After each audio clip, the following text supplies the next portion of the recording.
you're playing F125 on PS5 in 2026 and you're still on a controller, I'm just gonna say it straight. You're not actually feeling the car. You're managing inputs, not driving. And once you move to a proper F1 style wheel, that gap isn't subtle at all. It completely changes how you understand grip braking and race consistency. Today, I want to break down the best F1 wheel on PS5, based on real driving experience, not spec sheets, and especially on what actually helps you progress over time. Now guys, just a quick little side note before we get started, the links for all of the products are in the description below. Go and check it out, guys, and also remember, it really helps to support the channel at no extra cost to you. I always make sure that they are updated, so guys, go and check them out. And now, let's get started. Let's start with the reference point, because everything else makes more sense once you've driven a setup that feels coherent from top to bottom. For me, that's the ClubSport Racing Wheel F1 from Fanatec, paired with the CSL Elite V2 pedals running on the DD Plus direct drive base. And I'm being very deliberate with that wording. This isn't about one impressive component, it's about how the wheel, the base, and especially the pedals work together in every single lap. The first thing that I noticed while I was driving this setup in F125 was clarity. Not brute force, not drama, just pure clarity. The front end loads up in a way that's easy to read, and when the rear starts to move, you sense it early enough to stay calm. But the real difference is the thing that actually lowers lap times, and that is the braking. The CSL Elite V2 load cell pedals completely change how you approach corners. You stop thinking in terms of pedal travel and start braking by pressure. That's huge in F1 cars. Trail braking becomes repeatable, and lockups make sense instead of feeling random and all over the place.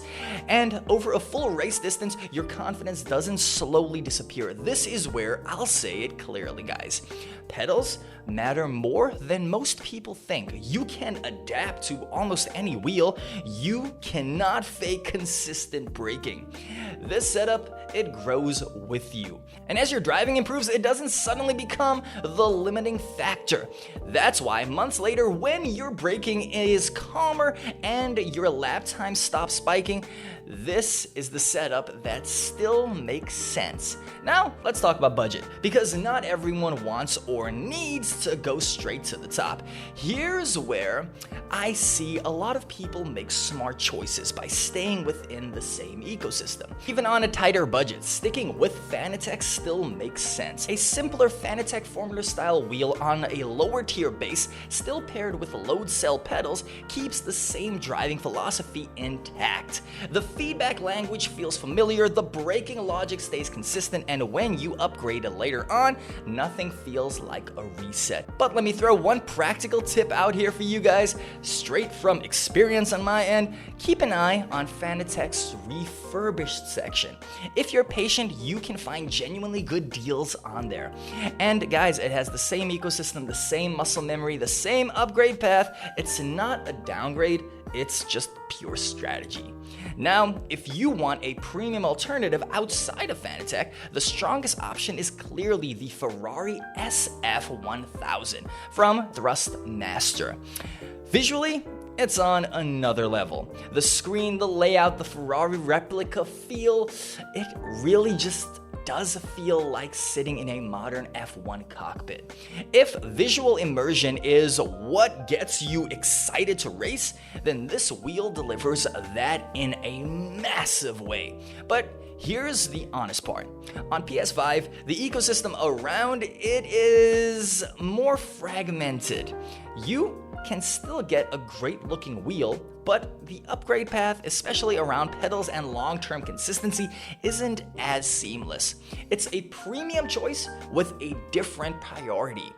it leans more towards a visual immersion and cockpit feel, while progression depends more on how far you take the rest of the system.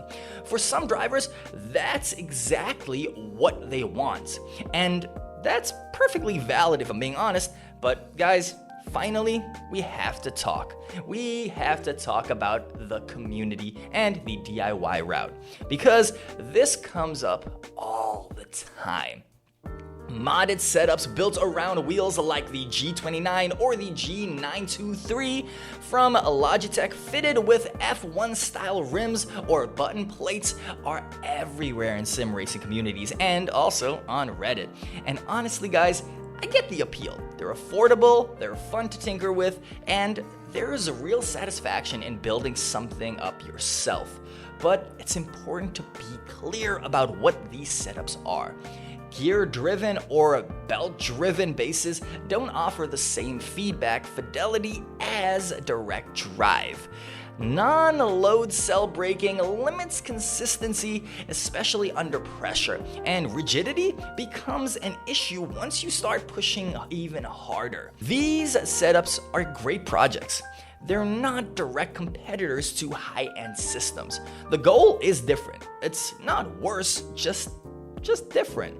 So, where does that leave us?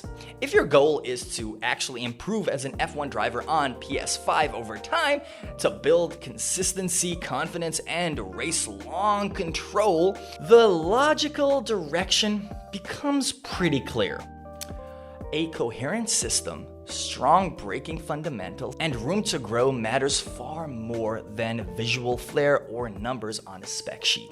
That's why the ClubSport Racing Wheel F1 paired with the CSL Elite V2 pedals running on the DD Plus direct drive base sits at the center of this conversation. And guys, don't forget to check out the links below. They're always being updated if a new deal drops, and if this kind of honest, experience-driven breakdown helps you, then please consider subscribing so that you don't miss out on future reviews. And guys, give this video a like, and I will catch you on the next one.